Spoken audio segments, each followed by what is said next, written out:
అందరు తీసి చూడాలి. బైబిల్ ఉన్నారు 27 అధ్యాయములు 10 నుంచి 26 వరకు. ఈ తప్పులు, ఈ దోషాలు ఎవరిలో ఉన్నాయో మీరు చూసి తెలుసుకొని, ఎందుకు దేవుడు నాకు ఆస్వాదించబడలేదు, నేను అడిగింది ఎందుకు ఇవ్వట్లేదు, నేను కోరింది ఎందుకు ఇవ్వట్లేదు, నా ప్రార్థన ఎందుకు వినట్లేదు అంటే అప్పుడు చెప్పండి. తెలుసా, ఎంత బాగాలేకపోయినా తెల్లవారి 4కి లేచి ప్రార్థన చేస్తా. తెలుసా, కన్నీళ్ళే నా ప్రార్థన. అంగలారిపోయిన వసంత పాడిన పాటలో నా లైఫ్ అంతా కనబడుతూ ఉంటుంది.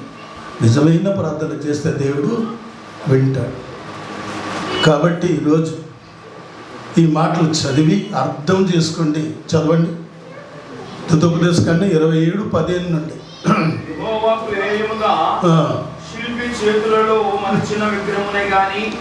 ఒకటి గమనించాను. ఒకటి, యెహోవా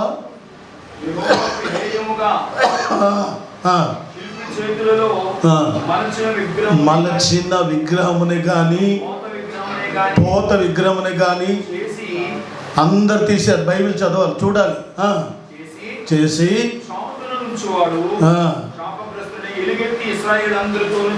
చెప్పగా ఎవరు చెప్తున్నారు ఈ మాటలు? మోషేగా. ఎవరు ఎదుట చెప్తున్నారు? ఇశ్రాయేలు ప్రజలు.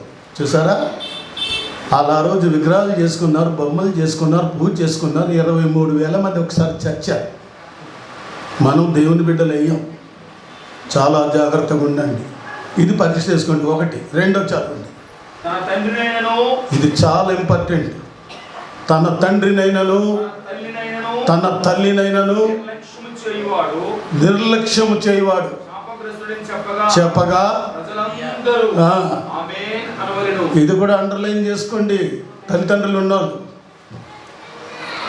హలో, విన్నారా? ఇప్పుడు నువ్వు గొప్పవాడు అయిపోవచ్చు, గొప్పదాని అయిపోవచ్చు. నువ్వు పెద్ద పెద్ద చదువులు చదివి పోతులు కొట్టి వీధులు తిరగవచ్చు. నీ తల్లి, నీ తండ్రి ఎందుకు పనికిరాని వాళ్ళైనా, అందవికారమైనా వాళ్ళని ప్రేమించాలి, గౌరవించాలి, వాళ్ళకి లోబడవలసిన పని మీకుంది. ఆ మాట మరోసారి చదవండి. చూడండి, మీ తల్లినైనను మీ తండ్రినైనను చేస్తున్నారా? నిర్లక్ష్యం. జాగ్రత్త. ఆశీర్వదించబడాలంటే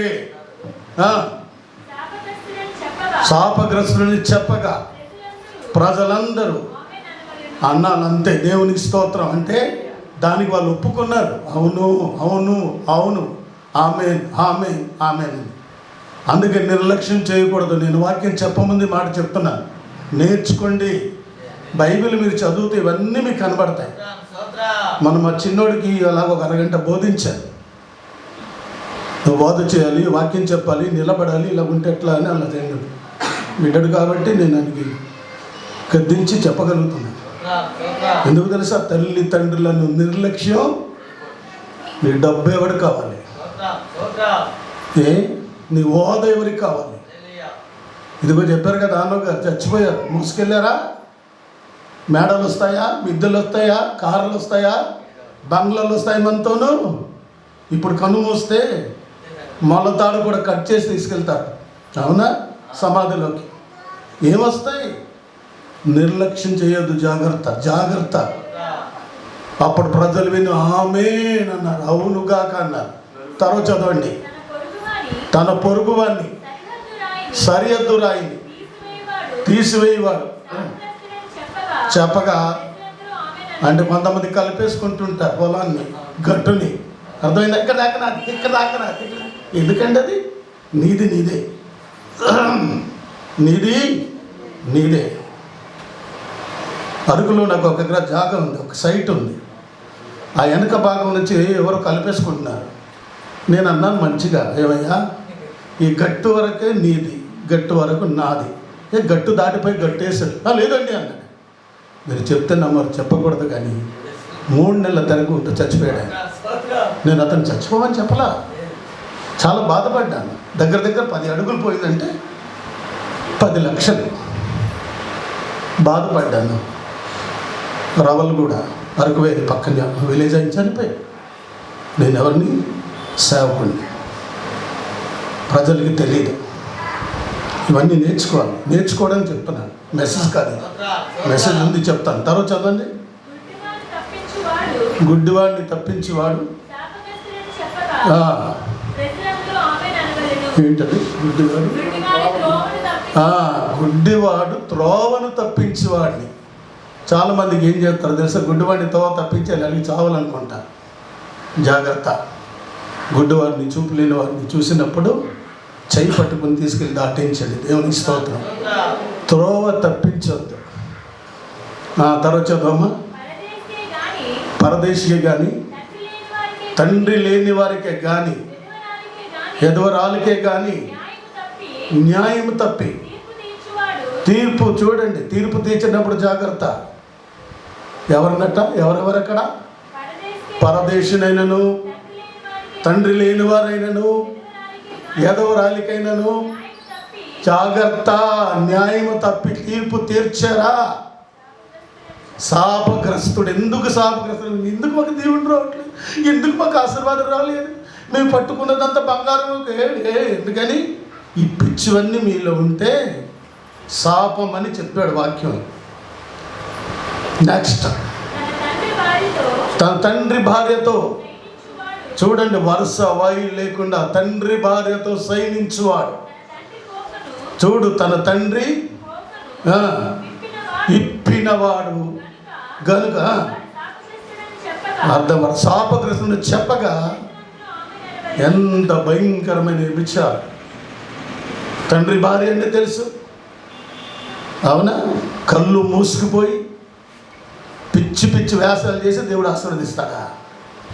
నువ్వు కరెక్ట్గా ఉండు, దేవుడు ఎందుకు ఎవరు చూస్తాను. నేను తో కష్టాలు పడి దేవుని సేవ చేసి 40 సంవత్సరాలు. ఈ నెల 24వ తారీఖున నా దేవునిలో పుట్టినరోజు. దేవుని స్తోత్రం. 41 సంవత్సరం వస్తుంది. ఎంత జాగ్రత్తగా ఉండాలి. కట్టిన ప్రతి సంఘాలు నిలబడి ఉన్నాయి. మీకు తెలిసిన ఎంత దీవెనకరంగా ఉన్నారో చెప్పలేను. అడవికి వెళ్ళానంటే బాబు ఎంత ఆనందమో చెప్పలేను. ఓ 10-20 రోజులు అక్కడ ఉండిపోవాలనిపిస్తూ ఉంటారు. ఈ హాస్పిటల్లో మందులు డయాలిసిస్ లేదని వచ్చేస్తున్నాను. ప్రాణం చూసుకునే వాళ్ళు ఉన్నారు. తర్వాత చదవండి.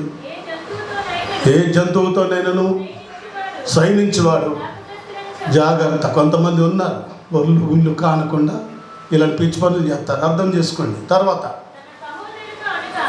తన సహోదరితో అనగా తన తండ్రి కుమార్తెతో కానీ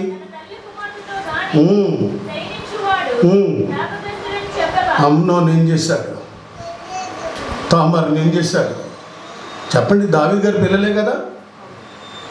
పాడు చేసి నాశనం అయిపోయింది. శాపగ్రస్తుడు. ఇవి నేర్చుకోవాలి. ద్వితోపదేశకాండం 27వ అధ్యాయంలో ఇవన్నీ ఉన్నాయి. తెలుసా? మీరు అనుకోవచ్చు ఇప్పుడు నేను చాలా బాగున్నాం, పర్వాలేదు అనుకుంటాం. కాదు, ఇది బాగున్నట్టు కాదు. బాగున్నట్టు నీకు అంతరాత్మ చెప్పేస్తుంది. దేవుని స్తోత్రం. నీ తప్పు చేస్తే బయట వాళ్ళు చెప్పక్కర్లేదు, నీ మనసు చెప్తుంది, నీ హృదయం చెప్తుంది. చెప్పదా? తప్పు నువ్వు చేస్తున్నావని. అయినా అలాగే వెళ్ళిపోతారు, అంతే. భయం ఉండదు. తర్వాత చదువమ్మా. తన అత్తతో సైనించువాడు. చూసారండి? అక్క అని తెలీదు, చెల్లి అని తెలియదు. అత్తతో సైనించువాడు చెప్పగా ఆమేనన్నారు. చెప్పగా ఓకే.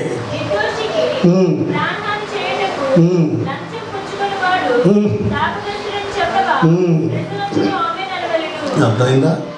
లంచాలు ఇవ్వకండి, లంచాలు తీసుకోకండి. దేవునికి స్తోత్రం. ఇది శాపమే. బైబిల్లో ఏముంటుందంటే లంచం తీసుకునేవాడు పాడవుతాడని ఉంటుంది. మరి దేవుడు దీవెన ఎందుకు వస్తుంది? 26 అయిపోయిందమ్మా. ఈ విధికి సంబంధించిన గైకులకు పోవట వల్ల చెప్పగా అది అర్థమైందా? ఇంటికి వెళ్ళి ఇంకోసారి చదవండి ఆ మాటలు. బైబిల్ తెరిచి చదివితే ఇవన్నీ కనబడతాయి.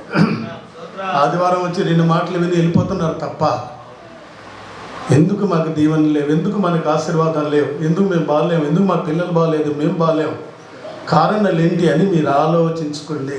స్తోత్రం. అర్థమైందా? అందులో కొన్ని ఇంపార్టెంట్లు ఉన్నాయి.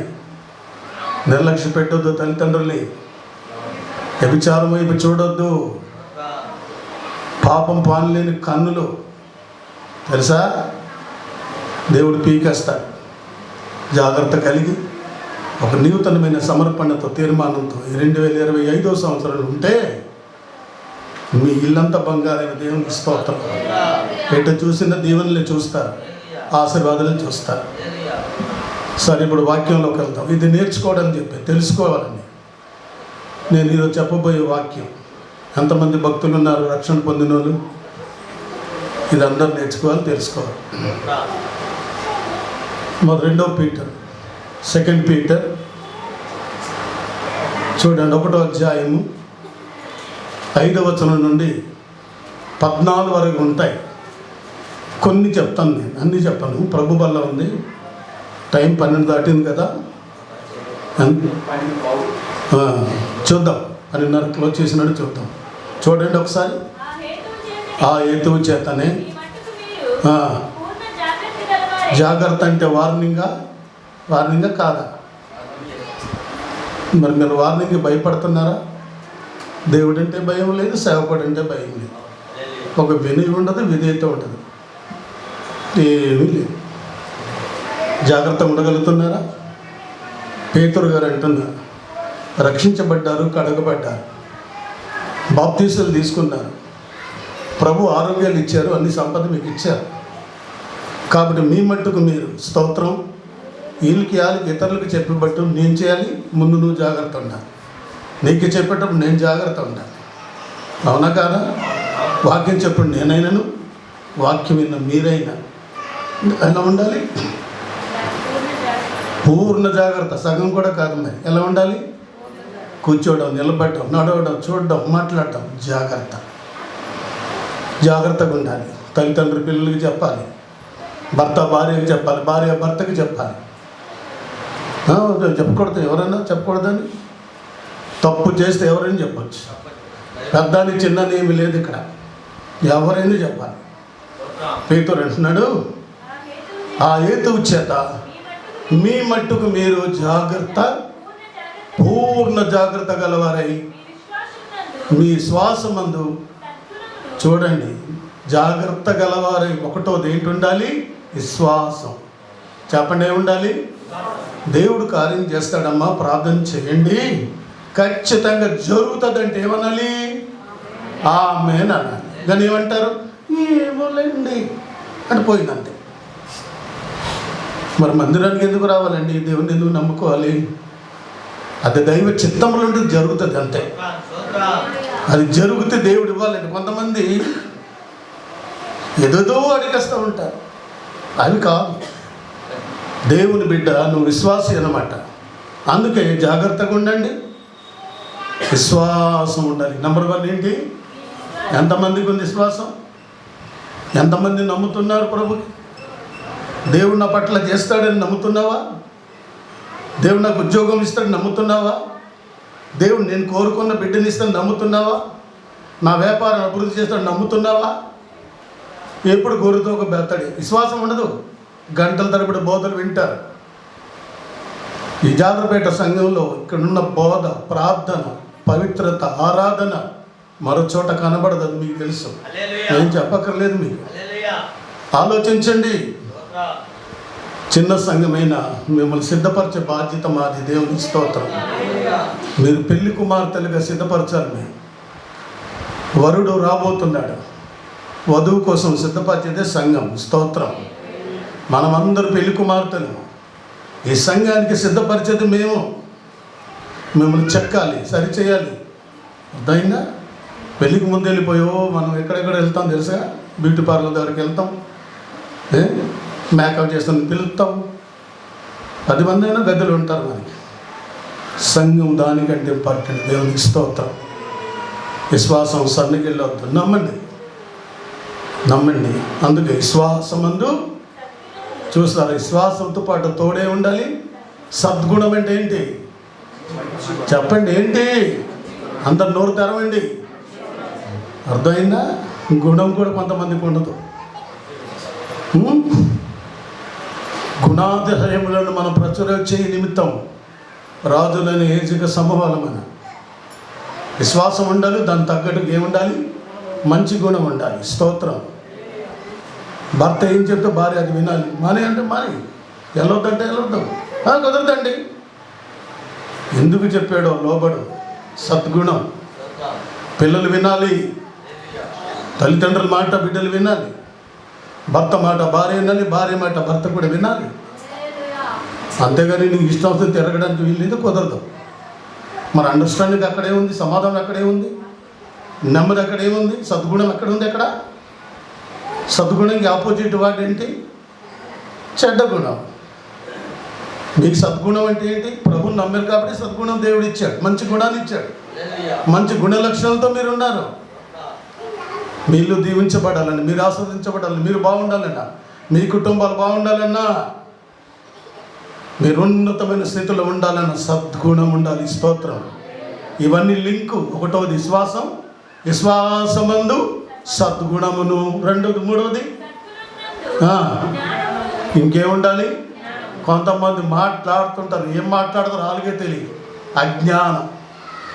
జ్ఞానం గల స్త్రీ తన ఇల్లును కట్టును, 3 రాళ్ళు తన ఇల్లు చేతులు పెరిగి వేసుకుంటారు. ఉందా జ్ఞానం? ఏ జ్ఞానం? లోక జ్ఞానం కాదు. ఏ జ్ఞానం? దైవ జ్ఞానం. స్తోత్రం. జ్ఞానం నీకు ఎలాగొస్తుంది? వాక్యం వినటం వల్ల, చదవటం వల్ల, ప్రార్థనకు రావటం వల్ల, ప్రభు కొరకు జీవించటం వల్ల జ్ఞానం వస్తుంది. దేవుని స్తోత్రం. ఎవరికైనా జ్ఞానం కొదుకుంటే అడగలేదు, దేవుడు అతనికి అనుగ్రహించును. బుద్ధి జ్ఞానములు సర్వ సంపదలు అయినందే గుప్తులై ఉన్నాయి. కొలసిలో కదా, 2-3 వచనాల్లో ఈ మాటలు ఉంటాయి. యాకోబు పత్రిక 1:5లో మాటలు ఉంటుంది. అందుకే మనకి ఏముండాలి? విశ్వాసంతో లింకు సద్గుణం, సద్గుణంతో లింకు జ్ఞానం. ఉందా? భార్యతో కాపురం చేయడం భర్తకి జ్ఞానం ఉండాలి. జాగ్రత్త, వెర్రి మాట్లాడకండి. ఎప్పుడో చేసిన పిచ్చివన్నీ జవాబాకండి. నీ కవిటిలో పడుకునే దాని వైపు ఈ యొక్క నోరు ఏం చేయాలి? కాపు పెట్టుకోండి. కాపు ఎప్పటికైనా అది డేంజర్, అదేమైనా ప్రమాదం. ఆలోచించండి. జ్ఞానం కలిగి ఉండాలి. స్తోత్రం. జ్ఞానం కలిగి నోరు తెరవాలి. ఏదంటే మాట్లాడతానికి సరికి ఇష్టం కాదు. లోకానికి మనకు తేడా ఉండొద్దు. మీరు ఆత్మీయులు కదా, ప్రభు బిడ్డలు కదా, రక్షించబడిన వాళ్ళు కదా, రక్తంలో కడగబడిన వారు కదా, ప్రభు బలలో పాలు పంపులు పొందుతూ ఉన్నారు కదా. అందుకే జ్ఞానం కలిగి జీవించండి. స్తోత్రం. ఎవరైనా బయట వాళ్ళు వచ్చినప్పుడు జాగ్రత్త. కొంతమంది వారు ఉన్నా వాగిస్తూ ఉంటారు, ఏం మాట్లాడదో తెలుసు. అందుకు జ్ఞానం కలిగి అతను నోరు తెరువును, ఆమె తెరువును. జ్ఞానం కలిగి నోరు తెరవండి. కోడలతో మాట్లాడినప్పుడైనా, కొడుకుతో మాట్లాడుతున్నప్పుడైనా, కూతురుతో అల్లుడితో మాట్లాడినప్పుడైనా కాస్త జ్ఞానం కలిగి మాట్లాడుకోండి. అప్పుడు కుటుంబాన్ని కట్టగలవు. దేవునికి స్తోత్రం. అర్థమైందండి? లింకులు ఇవన్నీ భక్తులకి ఆ హేతువు చేత. ఆ పైన తర్వాత చదువుకోండి, కింద నుంచి వస్తాయన్నమాట మాట. విశ్వాసమును సద్గుణమును జ్ఞానమునందు ఏముండాలి? ఆశా నిగ్రహం అంటే ఏంటి? కనిపించినప్పుడల్లా లాగేయడం కాదు. ఏదో బంగారం చేత అనుకుని నేనే పెట్టేసుకోవాలి. ఓ పట్టు చేత అదే నన్ను కొనేసుకోవాలి. ఆశ వాళ్ళ ఇల్లు నేను కూడా కొనేయాలి. బంగ్లా ఎందుకంటే తడి తక్కువ, తమాష ఎక్కువ. ఆశని నిగ్రహించుకోండి. దేవునికి స్తోత్రం. కోరికలే గుర్రం అయితే ఏమవుద్ది? కింద పడిపోతారు, తెలుసా? అందుకని ఆశ నిగ్రహించుకోండి. స్తోత్రం. ఎవడైనా లోకమును ఆశించిన తండ్రి ప్రేమ వానిలో ఉండదు. లోకమునుదంతయు, శరీరాశయు, నేత్రాశయు, జీవపు దండం 1 యోహాను 2:15-16లో మాట్లాడుతాయి. నేను బైబిల్ చూడకుండానే చెప్తున్నాను. గొంతులా ఆలోచించండి. అందుకే ఆశా నిగ్రహం. కంటికి కనబడగానే వెళ్ళిపోకూడదు. కళ్ళు పట్టు అయిపో అంటే ఆగిపోవాలంతే. దేవుని స్తోత్రం. లోపల నుంచి ఆత్మ చెప్తుంది జాగ్రత్త జాగ్రత్త జాగ్రత్త. అందుకే పూర్ణ జాగ్రత్త అన్నాడు. సూపరే. ఒకప్పుడు ఇలా చేసావు కదా, సైతాన్ వచ్చి బుర్ర మీద బలి కూర్చుంటాడు. ఇంత బాగా ఉంది కదా, సినిమా చూసావు, ఆమెకు బలి మాట్లాడావు కదా, ఆడ వచ్చాడు కదా, నీకు లేదా? అదే ఆశ నిగ్రహించటం. కళ్ళ ముందు అందమైన వారు కనబడిన కూడా నిగ్రహించుకుని నిలబడ్డమే ఆశా నిగ్రహం. దేవుని స్తోత్రం. ఆశలకి అంతు లేదంట. కొరింథీ పత్రిక 10వ అధ్యాయంలో ఒక మాట ఉంటుంది, వాళ్ళు ఆశించిన ప్రకారం చెడ్డ వాటిని మనము ఆశించకూడదు. వాళ్ళు ఆశించి ఏమయ్యారు? అరణ్యాల్లో రాలిపోయారు, చచ్చిపోయారు. క్రైస్తవులని దేవుని బిడ్డలని అనుకుంటున్నారు. అందుకే భయం కలిగి జీవించండి. భార్యాభర్తల మధ్య రహస్యాలు ఉండడానికి వీల్లేదు. తల్లిదండ్రి పిల్లలతో అన్నీ చెప్పాలి, కొన్ని దాచేయకూడదు. అప్పుడే ఆ కుటుంబాలు బాగుంటాయి. అప్పుడు మంచి భర్త వస్తాడు, మంచి భార్య వస్తుంది. దేవుని స్తోత్రం. మన దేవుని బిడ్డలండి, దేవుని మీద నమ్మండి, విశ్వాసం ఉంచండి. దేవుడు మంచి కుటుంబాలని దేవుడు మీకు ఇస్తాడు. ఆలోచించండి. ఆ తర్వాత ఆశ నిగ్రహం తర్వాత ఇంకేముండాలి? కొంతమంది సహించారు. చూడండి అనుకోండి, ఏ పరిచయాలు పుట్టావా నువ్వు, వచ్చుకోవా? తట్టుకున్నాం మేము. దేవునికి స్తోత్రం. ఎన్నో అంటారు, సహించు, వహించు, మీ సహనము సకల జనులకు తెలియజేయండి. అవునా కదా? ఫిలిప్పీ పత్రిక చెప్తాడు పౌలు గారు, మీ సహనము సకల జనులకు తెలియజేయడు. దేని విషయంలో తీర్చిను కానీ ప్రతి విషయంలో కృతజ్ఞతాస్తుతులు చెల్లించండి. దేవునికి స్తోత్రం. సహిస్తున్నారా? మరి పిల్లలకి సహింపు ఉండదు. కొంతమంది భార్యలకి సహించుకోరు, భర్తలు కూడా సహించారు. ఏటో జాగ్రత్త, సహించండి. మృదువైన మాట కోపాన్ని చల్లారుతుంది. దేవుని స్తోత్రం. నొప్పించే మాట కోపాన్ని రేపుతుంది. అందుకే సహనం ఉండాలి క్రైస్తులకి. భర్తకు ఉండాలి, భార్యకు ఉండాలి, బిడ్డలకు ఉండాలి. సహనం. ఈ సహనం కానీ లేకపోతే సన్నగిల్లిపోతాయి. అక్కడే గొడవలు, తగాదలు, తన్లాట్లు, దెబ్బలాట్లు. ఆలోచించండి దేవుని బిడ్డలారా. సహించడం నేర్చుకోండి, ఓర్చుకోవడం నేర్చుకుంటే బాగుంటుంది. పేతురు గారు మాట్లాడుతూ ఉన్నాడు, ప్రభు నమ్మేవన్నీ ఏది ఉరకలేసాను కాదు, ఆత్మీయులైన వారికి ఇవన్నీ కనబడాలి. ఎందుకంటే ఏదో నవల్లాగా చదవకూడదు బైబిల్ని. ఆ మాట ఏంటని చదివి గ్రహించాలి. చదువుతుందండి. సహనమందు చాలామందికి భక్తి ఉండదు. యెహోవా భక్తులారా అన్నాడు బైబిల్లో. చెప్పండి, యెహోవా భక్తులారా. మనం ఎవరు భక్తులమో? భక్తి కొంతమంది అన్నం మీదే ఉంటుంది, తిండి మీద, వీటి మీద, వాటి మీద భక్తి ఉందా? భక్తి ఉన్న అబ్రాహాము దీవించబడ్డాడు, భక్తి ఉన్న ఇసాకు దీవించబడ్డాడు, భక్తి ఉన్న యాకోబు దీవించబడ్డాడు. ఈరోజు నీవు దీవించబడాలి. ఎంతైనా యెహోవాయందు భయభక్తులు కలిగి, హల్లెలూయా, ఆయన త్రోవలు నడుచు వారందరూ ధన్యులు. అంటే భాగ్యవంతులు అంటే ₹1,00,00,000 ఉన్నవాళ్ళు కాదు, మీరు, మనం. స్తోత్రం. దేవుని భయం ఉండాలి. భయపడేవారు భక్తి చేస్తాడు. అలవాటు అయిపోయింది కొంతమందికి భక్తి భయం ఏదో చేస్తారు. అది కాదు. అందుకే సహనమందు భక్తి యందు ఏంటండి, ఇది చాలా ఇంపార్టెంట్. ఏ ప్రేమ? భక్తి యందు ఏముండాలి? భక్తులు ఏమై ఉండాలి? ఉందా సహోదర ప్రేమ. ఒకరింటికి ఒకరు వెళ్ళరు, ఒకరితో ఒకరు మాట్లాడరు, ఒకరొకరు వందనాలు చెప్పుకోరు. ఏమండి, క్రైస్తవులుగా ఇంతమంది ఒక 15 కుటుంబాలు ఉన్నారు. మీరు ఎవరైనా ఒకరి ఇంట్లో అలాగ వెళ్ళడం చేయడం చేస్తున్నారా? కష్టకాలు మాట్లాడుకుంటున్నారా? సహోదర ప్రేమ ఉందా? ఇవన్నీ చెప్పుకొని ప్రార్థన చేసుకోవాలి కదండి. సహోదర ప్రేమ ఉందా? సహోదర ప్రేమ. భక్తి ఉంటే ఏమొస్తుంది?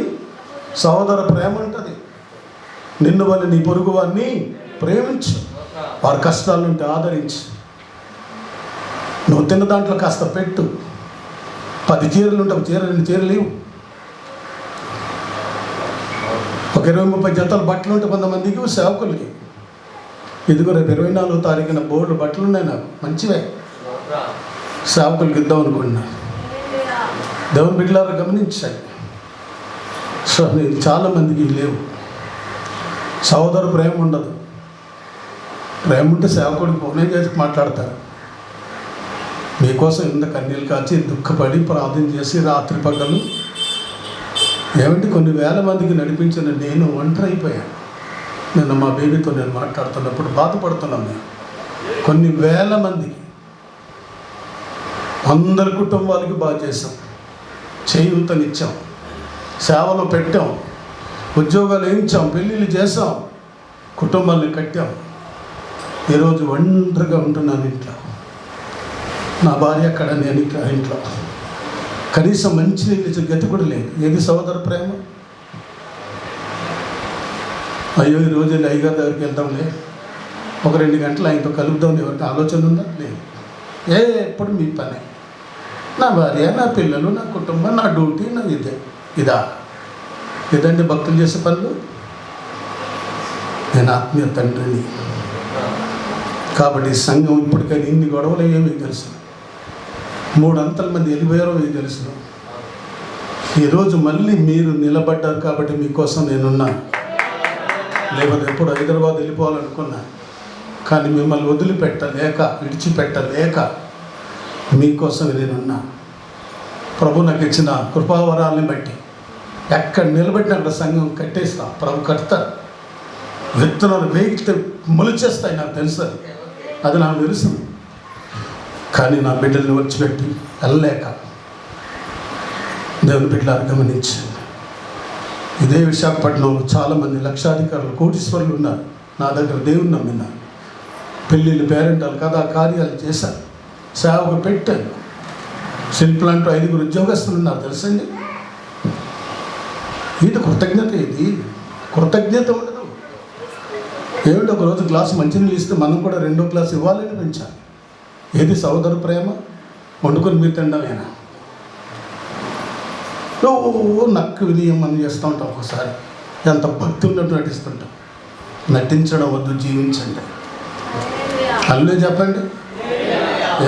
నటిస్తున్నారా, జీవిస్తున్నారా? సినిమా యాక్టర్స్ కావు మనం. ఎన్టీ రామారావు గారు, నాగేశ్వరరావు గారు కాదు, చిరంజీవి కాదు నటించడానికి. ఏం చేయాలి? జీవించండి. ఆమె ఎవరంటే నా భార్య నండి, భార్య లాడది అని చెప్పకూడదు. ఏం చెప్పాలి? భార్యే కదా. స్తోత్రం. భార్య లాంటిది ఏంటి? మళ్ళీ కొంతమంది చెప్పుకోవడం కూడా సిగ్గుపడతారు. నేను భార్య అయితే ఏమో చెప్పవా? ఒకరు ప్రార్థనకి వెళ్తే అంటున్నారు, ఎవరు బాబు ఎవరు అంటే భార్య లాడదేనండి అన్నాడు. అంటే అడిగి భార్య, ఇంకో భార్య ఉంది, మరో భార్యతో ఉన్నాడు కనెక్షన్. ఎడి అన్నాను. అప్పుడు ఆవిడ నిజం ఒప్పుకుంది. లేదు కాదండి, ఆవిడకి భార్య ఉంది. మరి మీరేంటి? అక్ర సంబంధం. దేవుని బిడ్డలారా, మనం దేవుని బిడ్డలం. ఎవరి దేవుని భక్తి మానేసి నరకానికి వెళ్ళిపోవడమే. పరలోక రాజ్యానికి మనం వెళ్ళాలి. భర్త లాంటి వాడండి. ఏంటట? నీకు భార్య ఉన్నారు, పిల్లలు ఉన్నారు, భర్త లాంటి వాడా? సిగ్గు లేదు. బైబిల్ అయినా మానేయాలి, ప్రార్థన మానేయాలి, గుడికి రావడం మానేయాలి. నేను డబ్బులు కమ్ముడిపోయాను అనుకున్నాం. నేనేమన్నా నా ఉద్యోగం, నాకు ఆస్తిపాస్తులు వదిలే దేవుని సేవకు వచ్చాను. నేను ఇది బతకలేక బడి పంతులు టైపులు రాలేదు. నేను నా ఉద్యోగం మాని నేను సేవకు వచ్చాను. నాకు తెలుసు. నా పేరు చెప్పుకొని అనేక మంది ఫారెనర్స్ తీసుకొచ్చి పేరు ఒక ఊర్లేదు పండించుకొని వెళ్ళిపోయారు. లక్షల కోట్లు సంపాదించుకున్నారు. కానీ దేవుడు నన్ను ఇప్పుడు విడిచిపెట్టలేదు. దేవుని స్తోత్రం. వాళ్ళు మోసం సొమ్ముతో కార్లు కొంటే 10 కార్లు దేవుడు నాకు ఇచ్చాడు. 1, 2 ఇది 9వ కారు, ఇంకా 10వ కారు కూడా ఇస్తాడు. ఇప్పుడు దేవుడు కూడా నువ్వు భక్తిగా ఉండు, విశ్వాసం ఉండు, భూలోకంలో నువ్వు నివసించడానికి ఇల్లు ఇస్తాడు, కారు ఇస్తాడు, తిరగడానికి. ఏమండి, 16 సంవత్సరాలు అడవిలో సేవ చేశాను. కాళ్ళు అలసిపోయాయి. కొంతమందికి అస్సలే అది ఉండదు. పేరు దయామణి. ఏమని? పేరేమో దయామణి, దయ్యాల మణి. దయే ఉండదు. కరుకోవటం, పేదవారిని చూసినప్పుడు, లేని వారిని చూసినప్పుడు, సంఘంలో ఎవరు బాగాలేదో చూసి దయ. ప్రభుకి అందుకే దయామయుడు. అయినవరు దయామయుడు, కరుణామయుడు, కరుణా సంపన్నుడు. ఎంత మంచి దేవుడు అండి మన దేవుడు. ఆ దయ మనలో ఉందా? మా పిల్లలు ఎప్పుడు అనేవారు, డాడీ ఇంతమందికి బోల్డ్ డబ్బులు ఖర్చు పెట్టి పెళ్ళిళ్ళు చేస్తున్నావు, చదివిస్తున్నావు, 10 మంది ఎప్పుడు చూసినా మన ఇంట్లో ఉన్నారు. అది నిన్న బాధపడిన మా అమ్మాయి. తనన్నమాటకి అది కరెక్టే. ఇన్ని 100 మందికి చూస్తారు కదా డాడీ, ఈరోజు ఒక్కరు లేదు మీ దగ్గరికి. ఏంటి అందరినీ ఎవరిని బాధ పెట్టరు, ఎవరికైనా ఇంత కొంత ఇచ్చి పంపిస్తారే. బాగాలేనప్పుడు కనీసం ఒక్కరు తొంగి చూడలేదు. ఏంటంటే చాలా బాధతో చెప్పింది మాటలు. ఎందుకంటే చిన్నప్పటి నుంచి పిల్లలు తెలిసిన అన్నీ ఏం జరుగుతుంది ఇంట్లో, ఎంతమంది ఉండి బాగుపడి వెళ్ళారో తెలిసిన. దేవుని ఇట్లా గమనించండి. దయ ఉంటే, దయ కలిగి మీరు ఉండండి, బాగుంటుంది. స్తోత్రం. దయ, కరుణ అది క్రైస్తవుల ఇంట్లో ఉండాలి. ఒంట్లో ఉండాలి, కంట్లో ఉండాలి. చూసినప్పుడు దయ కలగాలి. 1000 రూపాయలు కొంతమంది ఖర్చు పెట్టి చదివించాను. మన అరకు వెళ్ళి వస్తున్నాం. భరత్ సింగ్ అని ఒక అబ్బాయి ఉంటాడు. 7, 8 చదువుతాం నా ఇంట్లో ఉంచి చదివించాను. పీజీ వరకు ఇదే యూనివర్సిటీలో. ఇప్పుడు వాడు కోటీశ్వరుడు అయిపోయాడు. ఆ పిల్లలతో అల్లుడు కుదురుతో వెళ్ళామని వాళ్ళ ఇంటికి తీసుకుని వెళ్ళాడు. వాళ్ళు కట్టుకున్నారు మావయ్య అని మా అమ్మాయి అంటే, ఇదిగో మీ డాడీ కారణం అంటున్నారు. చిన్నప్పటి నుంచి దేవుని సేవలో ఉంది, చదివించి భార్యాభర్తలు మంచి లెక్చరర్స్గా జాబ్ చేస్తూ పిల్లలు, 2 పిల్లల్ని దయ కలిగింది కాబట్టి నేను చదివించగలిగాను. ఒక మోటు విలేజ్లో ఆయన తీసుకొని వచ్చి దగ్గర పెట్టి 7-8 తరగతి చిన్న పిల్లడు కదా, ఆ పిల్లడి వల్ల ఆ ఊరిలో 500 మంది రక్షించబడ్డాడు. దేవునికి స్తోత్రం. ఆ ఊరిలో ఉన్న దేవతలన్నీ కూడా ఇంటికి తిరిగి ఎత్తి గడ్డలో పారేశాం. ఆ ఊరిలో సంఘం కట్టబడింది. అందరూ దీవించబడిపోయారు. దేవుని బిడ్డలారా, దయ. అందుకే దయ కలగండి. గొంతులోది మింగండి, నోట్లో కాస్త పెట్టండి. దయ కలిగి జీవించండి. బైబిల్ చదువుతున్నప్పుడు ఏముంది ఊరిదా కాదు, ఇవన్నీ మనలో కనబడాలి. కనబడితే నువ్వు చాలా బాగుంటావు. అమ్మకి తెలిస్తే ఏమైపోద్ది అనుకోవద్దు. దేవుడు ఇస్తాడు. అలాగే ఇచ్చేవాడిని, అలాగే ఖర్చు పెట్టేవాడిని, అలాగే సమృద్ధికి దేవుడు ఇచ్చాడు. దేవునికి స్తోత్రం. ఈ రోజు వరకు సభలు లేవు, మీటింగ్ లేవు, ఎన్నో మీటింగ్లు మిస్ అవుతున్నాయి. నా దేవుడు ఎలా పోషిస్తున్నాడో తెలియదు, నాకు ఎలా డయాలసిస్ అవుతున్నాయో తెలియదు. ఎంత ఆశ్చర్యమండి. ఆశ్చర్యపడిపోతుంటాను నేను. ఆలోచించండి. దయ ఉండాలి. ఇంకేముందమ్మా? ఇది మీకు కలిగి, ఇది కలిగి ఊరికే కాదట. ఏమవ్వాలి? విస్తరించడం అంటే ఎక్కువ అవ్వాలి. స్తోత్రం.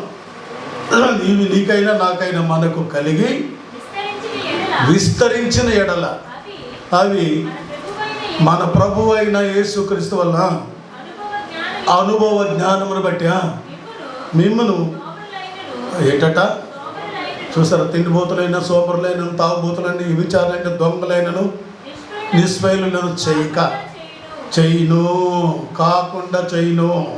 తర్వాత ఇది బాగా అండర్లైన్, ఇది ఎవరికి లేకపోవును వాడు తన పూర్వపు పాపము శుద్ధి కలిగిన సంగతి మర్చిపోయి. ఎవడట? ఇప్పుడు దేవుడు దీవించేసిన తర్వాత అన్ని పక్కన పెట్టి అన్నీ చేసుకొని ఇష్టం చేసావు అనుకో, నువ్వెవడివి? గుడ్డివాడివి, దూరదృష్టి లేనివాడుగా అగును. కాబట్టి పూర్ణ జాగ్రత్త గలవారు. మీ మట్టుకు మీరు విశ్వాసంతో లింక్ అయింది. అర్థమైన కింద దాకి మాటలు నేను చెప్పాను.